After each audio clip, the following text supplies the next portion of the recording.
ശ്രീ വത്സന്തലിംഗൻ താങ്കൾ ഈ വിഷയം അറിഞ്ഞിട്ടുണ്ടാകും എന്ന് തന്നെയാണ് കരുതുന്നത്. കണ്ണൂർ പാനൂരിലെ ബോംബ് സ്ഫോടന കേസ് അതിലിപ്പോൾ CPM ഇരട്ട നിലപാട് സ്വീകരിച്ചിരിക്കുകയാണ്. കാരണം ഈ സ്ഫോടനത്തിൽ മരിച്ച ഷെറിന്റെ വീട് സന്ദർശിച്ചിട്ടുണ്ടായിരുന്നു CPMന്റെ ഏരിയ ലോക്കൽ കമ്മിറ്റി നേതാക്കൾ. അപ്പോഴും CPM സംസ്ഥാന സെക്രട്ടറി അടക്കം പറയുന്നത് CPMന് യാതൊരു ബന്ധവുമില്ല എന്നാണ്. നമസ്കാരം. അല്ല, CPM അങ്ങനെ ഒരു നിലപാടിപ്പം പറയാൻ കാരണം ഇപ്പോൾ തെരഞ്ഞെടുപ്പ് നടക്കുന്നു എന്നുള്ളതുകൊണ്ട് മാത്രമാണ്. ഇതിനു മുമ്പും ഇതുപോലെ നിരവധി സ്ഫോടനങ്ങൾ നടക്കുകയും CPM പ്രവർത്തകന്മാർ സ്ഫോടനത്തിൽ ചെയ്തിട്ടുണ്ട്. ആ സമയത്ത് പാർട്ടിയുടെ സംസ്ഥാന, ജില്ലാ, ഏറിയ നേതാക്കളൊക്കെ അങ്ങനെ കൊല്ലപ്പെട്ട വീടുകളിൽ എത്തിച്ചേർന്നിട്ടുണ്ട്. അവർക്ക് രക്തസാക്ഷി പരിവേഷം നൽകിയിട്ടുണ്ട്. അങ്ങനെ കൊല്ലപ്പെട്ട ആളുകൾ ഇപ്പോൾ കതിരൂരിൽ പുല്ലിയോട് എന്ന് പറഞ്ഞ സ്ഥലത്ത് 2 പേര് കൊല്ലപ്പെടുകയുണ്ടായി ബോംബ് നിർമ്മാണത്തിനിടയിൽ. ഇപ്പോൾ അത് വളരെ ഗംഭീരമായിട്ട് അവരുടെ ചരമവാർഷിക ദിനം പാർട്ടി ഔദ്യോഗികമായി തന്നെ രക്തസാക്ഷി ദിനമായി ആചരിച്ചു വരുന്നുണ്ട്. പല സ്ഥലങ്ങളിൽ ഇങ്ങനെ ബോംബ് സ്ഫോടനത്തിൽ കൊല്ലപ്പെട്ട ആളുകളുടെ രക്തസാക്ഷി ദിനം പാർട്ടി ഔദ്യോഗികമായി തന്നെ ആചരിക്കുന്നുണ്ട്.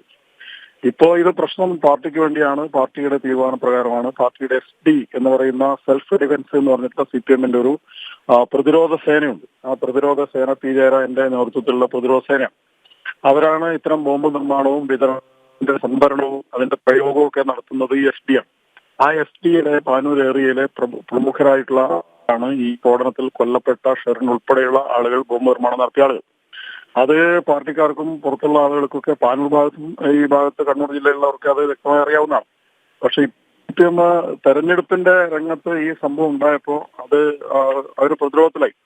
അതുകൊണ്ട് തെരഞ്ഞെടുപ്പിൽ തിരിച്ചടി ഉണ്ടാകും എന്ന് ഭയന്നത് കൊണ്ട് മാത്രമാണ് പാർട്ടിക്ക് ബന്ധമില്ല എന്ന എടുത്തത്. അവര് പാർട്ടിയുടെ നേതാക്കന്മാര് അവിടെ പോയിരിക്കുന്നത് ഞങ്ങൾ അങ്ങനെ പറയും, പക്ഷേ പാർട്ടിക്ക് ബന്ധമുള്ളതാണ്, തെരഞ്ഞെടുപ്പായതുകൊണ്ടാണ് അങ്ങനെ പറയുന്നത്. അതുകൊണ്ട് ഇതൊക്കെ കഴിഞ്ഞു കഴിഞ്ഞാൽ ബാക്കി നേതാക്കന്മാർ വരികയും മറ്റ് സഹായങ്ങളൊക്കെ പാർട്ടിയുടെ വകയിൽ കിട്ടേണ്ട സഹായങ്ങളൊക്കെ എത്തിക്കുമെന്ന് പറയാൻ വേണ്ടിയാണ് ഈ നേതാക്കന്മാർ പോയത്. അല്ലാതെ പാർട്ടി ഒരിക്കലും ഇത്തരം കാര്യങ്ങളെ തള്ളിപ്പറയില്ല. കാരണം പാർട്ടി തള്ളിപ്പറയണമെങ്കിൽ പാർട്ടിയായിട്ട് ബന്ധമില്ലാത്തതാണെന്ന് അവർക്ക് ഒരിക്കലും പറയാൻ പറ്റില്ല. പാർട്ടിക്ക് വേണ്ടിയാണ്, തെരഞ്ഞെടുപ്പിന്റെ ആവശ്യത്തിന് വേണ്ടിയാണ്. CPMന്റെ ശക്തി കേന്ദ്രങ്ങളിൽ ഇതുപോലെ ബോംബ് നിർമ്മിക്കും. അത് ശക്തി കുറഞ്ഞ സ്ഥലങ്ങൾക്ക് ബോംബ് കൊടുത്തയക്കും.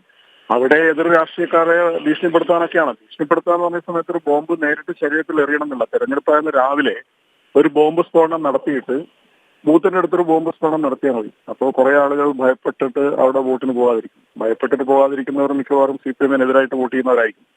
അതുപോലെ തന്നെ അവർ വീട് കയറിയിട്ട് അവിടെ സംഘർഷം ഉണ്ടാകുമ്പോൾ നിങ്ങൾ വോട്ടിന് പോകണ്ട എന്ന് പറയും. അപ്പൊ അതുകൊണ്ട് അവർക്ക് ഒരു സ്ഫോടനത്തിൽ നടത്തിയാൽ തന്നെ, ബോംബ് പൊട്ടിച്ചാൽ തന്നെ ഒരു 100, 100, 150 ആളുകളുടെ അവർക്കെതിരായിട്ട് വരാൻ സാധ്യതയുള്ള വോട്ട് തടയാൻ സാധിക്കും എന്നുള്ളതാണ് CPM കാലാകാലങ്ങളിൽ പയറ്റി വരുന്ന ഒരു കാര്യമാണ്.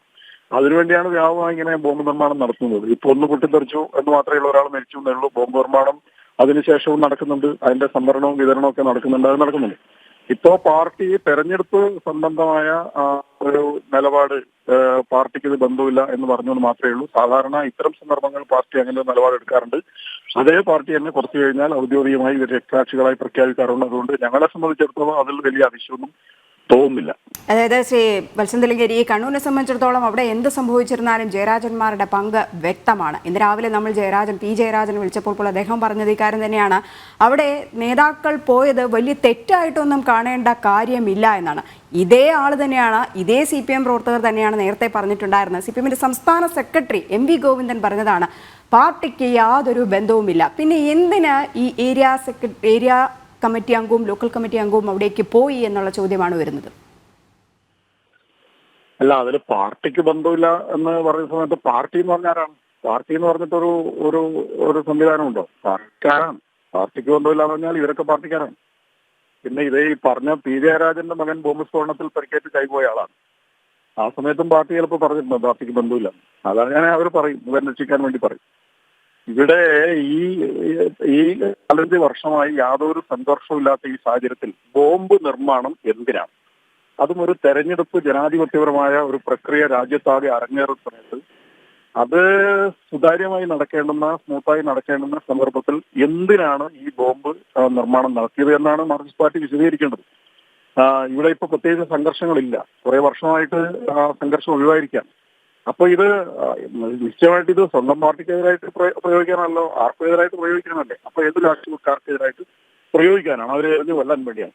അപ്പൊ അതാണ് പറയുന്നത്, ഈ ബോംബ് നിർമ്മാണം പാർട്ടിയെ സംബന്ധിച്ചിടത്തോളം ഒരു വലിയ തിരിച്ചടിയാവുന്നത് സ്ഫോടനം നടത്തിയിട്ട് ആൾ മരിച്ചുകൊണ്ട് മാത്രമാണ്. പാർട്ടിക്ക് വേണ്ടി തന്നെയാണ് ഈ കാര്യങ്ങൾ ചെയ്യുന്നത്.